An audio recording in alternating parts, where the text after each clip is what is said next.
नमस्कार दोस्तों। सद्गुरु हमें बताते हैं कि किस प्रकार शिव दक्षिण में आए और कुछ समय के लिए वेलंगिरी पर वास करते हुए इसे दक्षिण के कैलाश में बदल दिया।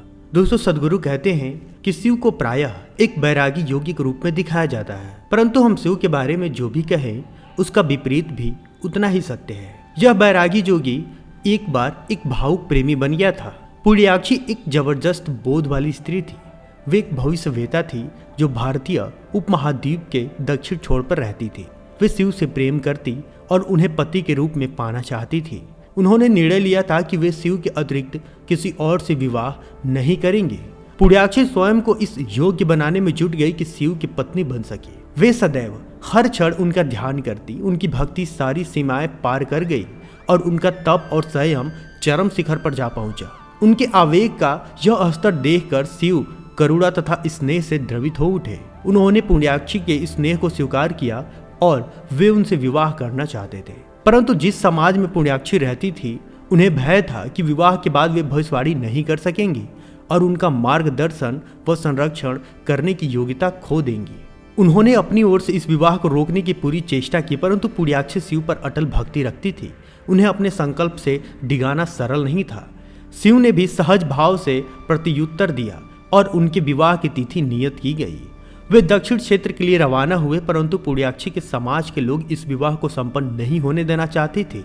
इसलिए उन्होंने शिव से कहा, हे शिव, अगर आप पुण्याक्षी से विवाह कर लेंगे तो हम उनके बोध का लाभ नहीं ले सकेंगे। आप कृपया उनसे विवाह न करें। परंतु शिव कुछ भी सुनना नहीं चाहते थे, इसलिए वे विवाह स्थल की ओर चलते रहे। समुदाय के बड़े बूढ़े लोगों ने उनका मार्ग रोक कर कहा, यदि इस कन्या से विवाह करना है तो वधु मूल्य चुकाना होगा, अन्यथा यह विवाह नहीं होगा। शिव बोले, वधु मूल्य क्या है? यह जो भी है मैं उसे चुका दूंगा। उन्होंने पुण्याक्षी और शिव के विवाह के लिए 3 वस्तुओं की मांग की: बिना पोरियों का गन्ना, धारियों से रहित पान का पत्ता और बिना आंख वाला नारियल। ये सभी चीजें तो अप्राकृतिक थी। गन्ने में सदा पोर होते हैं, धारियों के बिना पान का पत्ता नहीं होता और आंखों के बिना नारियल नहीं हो सकता। ऐसा वधु मूल्य नहीं चुकाया जा सकता था, इसलिए विवाह होने में संदेह उत्पन्न हो गया। शिव किसी भी दशा में पुण्याक्षी से विवाह करना चाहते थे, अतः उन्होंने अपनी गुड़ी शक्तियों तथा जादुई क्षमताओं के बलों पर प्रकृति के सारे नियम तोड़ दिए तथा उन असंभव और अनुचित वस्तुओं को सामने ला रखा। इस तरह वधु मूल्य चुकाने के बाद वे आगे चल दिए, परंतु तभी उन पर एक और आखिरी शर्त लगा दी गई। उनसे कहा गया, आपको कल सुबह के सूर्योदय से पूर्व विवाह कर लेना होगा। यदि आपको देर हो गई तो आप उस कन्या से विवाह नहीं कर सकेंगे। यह सुनकर शिव तेजी से देश के दक्षिणी छोर जाने लगे। उन्होंने सारी दूरी को तीव्र गति से पार किया और उन्हें विश्वास था कि वे सही समय पर पुण्याक्षी के पास पहुंच जाएंगे। जब समाज वालों ने देखा कि शिव ने सभी शर्तें पूरी कर ली है और वे किसी भी दशा में पुण्याक्षी को दिया वचन निभाना चाहते हैं, तो वे चिंतित हो उठे। जब शिव अपनी यात्रा में थे तो वे सुचिद्रम नामक स्थान पर पहुंचे, जो उनके विवाह स्थल से कुछ ही किलोमीटर की दूरी पर था। उन्होंने सूर्य को उदय होते हुए देखा। वे विश्वास नहीं कर सके। वे अपने अभियान में असफल रहे, परंतु यह तो समुदाय के लोगों की आखिरी चाल थी। उन्होंने एक झूठा सूर्योदय बना दिया था।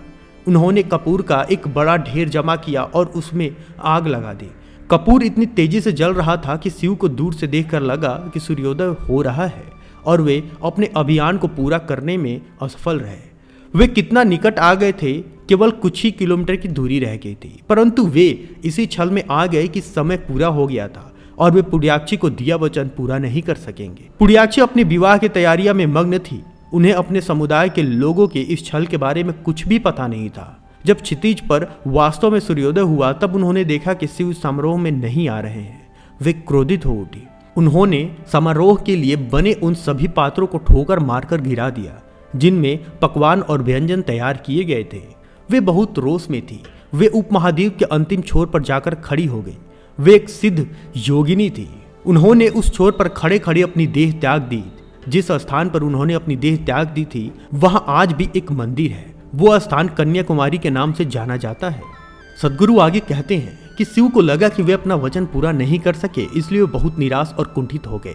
वे वापस जाने लगे, परंतु अपने भीतर के रोष और कोप को शांत करने के लिए उन्हें किसी स्थान पर बैठने की आवश्यकता अनुभव हो रही थी। वे वेलिंगरी पर्वत के शिखर पर आकर बैठ गए। वे यहाँ प्रसन्न अथवा ध्यान अवस्था में नहीं बैठे। वे स्वयं से कुंठित और क्रुद्ध थे। वे काफी समय यहीं रहे और पर्वत ने उनकी वह ऊर्जा सोख ली जो किसी भी अन्य स्थान से अलग, बहुत अलग है। पारंपरिक रूप से शिव जिस स्थान पर कुछ निश्चित समय के लिए ठहरे उसे कैलाश कहते हैं, अतः यह दक्षिण पर्वत का कैलाश कहलाता है। भले ही रंग, आकार तथा परिणाम के लिहाज से इसकी तुलना कैलाश से नहीं की जा सकती। हिमालय के कैलाश की भव्यता अतुलनीय है, किंतु अपनी सक्षमता, सौंदर्य तथा पवित्रता के साथ वेलंगिरी भी कुछ कम नहीं है। हजारों वर्षों से अनेक ऋषि, मुनि व योगी इस स्थान पर आते रहे हैं। वेलंगिरी पर्वत बहुत से रहस्यमयी कार्यों की साक्षी रहा है।